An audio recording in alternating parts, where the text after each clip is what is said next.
de salade. Bonjour. Aujourd'hui, nous faisons une tentative de définition de vocabulaire.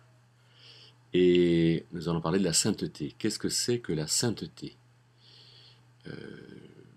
Être saint, c'est quelque chose qui est fréquent dans le langage courant. Tu sais, je ne suis pas un saint. Et puis, on a sur notre calendrier quantité de saints. On se dit, mais je n'en fais pas partie. Et donc, dans le langage populaire, la sainteté est quelque chose d'un peu prédéfini, où on sait que certains sont saints et pas d'autres, et que rares sont ceux qui sont saints. Dans la Bible, c'est sensiblement différent, et on va en voir quelque chose. En premier lieu, il y a une confusion de vocabulaire, il me semble, entre saint, pur et parfait. Il y a trois mots, hein, saint, pur et parfait. Et donc celui qui est saint n'est pas forcément pur, puisque pur est un autre mot. Si la sainteté c'était la pureté, alors le mot pureté, quelque part, n'existerait pas. Et parfait est encore une autre chose. La perfection parle de ce que je fais. Être parfait, c'est avoir des actions qui sont parfaites, hein, qui sont bonnes. Et être pur, c'est plutôt l'état de celui chez qui tout va bien. Mais être saint, c'est ni ce que je fais, ni mon état. Je dirais que c'est plutôt une question de relation avec Dieu. Pourquoi? Alors, 1 Corinthiens 6, 11 nous dit que nous avons été sanctifiés par l'œuvre de Jésus-Christ. Sanctifiés. Et donc nous avons été sanctifiés, donc nous les enfants de Dieu qui avons reçu le salut que Dieu donne par grâce, nous sommes sanctifiés, nous sommes appelés par Dieu saints.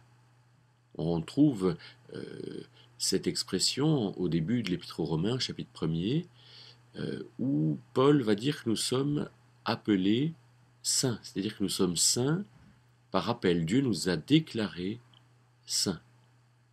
Alors oui, d'accord, mais qu'est-ce que c'est que la sainteté? Eh bien, Dieu est saint. Dieu est saint, c'est-à-dire que Dieu est unique. Le mot hébreu Peretz, qui a donné les pharisiens, veut dire séparé. Et la sainteté, kadosh, on retrouve ce mot assez souvent dans des films, signifie cette mise à part. Et celui qui est saint, c'est celui qui est mis à part. Dieu est à part parce qu'il est unique, il n'y a qu'un seul Dieu, donc il est saint. Et il habite le domaine de sa sainteté, c'est-à-dire le domaine de son unicité. Il n'y a pas d'autre Dieu à part lui. Il y a des puissants, mais qui sont en dessous de lui. Il est saint. Et être sanctifié, c'est pouvoir faire partie de la sainteté de Dieu. C'est pouvoir accéder à la sainteté. De sorte que les chrétiens sont ceux qui, ayant été réconciliés par l'œuvre de Jésus-Christ, l'œuvre d'expiation, l'œuvre à la croix, mais tous ceux qui ont reçu le salut, en reconnaissant que Dieu sauve, même ne connaissant pas Jésus-Christ, ceux-là ont été sanctifiés et ils sont saints. Alors quel est le bénéfice de la sainteté? Eh bien c'est la présence, c'est la relation. Être saint, c'est finalement ne pas être seul. C'est pouvoir être en communion avec Dieu, pouvoir être instruit par lui, pouvoir être encouragé, pouvoir être repris, être sous la discipline de Dieu. Ça, c'est un grand privilège. Et Jacques, au chapitre 4, verset 8, va pouvoir nous dire « Approchez-vous de Dieu et il s'approchera de vous ». C'est-à-dire que la sainteté, c'est quelque chose dont Dieu nous a revêtus, Dieu nous a appelés saints. Mais nous avons à vivre cette présence. Nous pouvons très bien être saints et ne pas finalement tirer profit de cette présence. Un verset très explicite, hein, c'est 2 Chroniques 15, verset 2. Il y a un prophète qui dit « Si vous vous approchez de Dieu ou si vous êtes avec Dieu, alors Dieu sera avec vous ».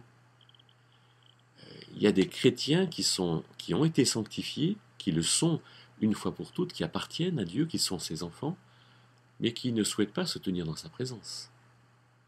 C'est pour ça que Hébreux 12, 14 nous dit « Poursuivez la sainteté, sans laquelle nul ne verra le Seigneur. » Si je ne suis pas appelé saint, alors je ne suis pas, moi, capable d'être dans la présence glorieuse de Dieu. Mais si j'étais sanctifié et que je suis capable d'être dans la présence glorieuse de Dieu, alors encore faut-il que je m'y tienne.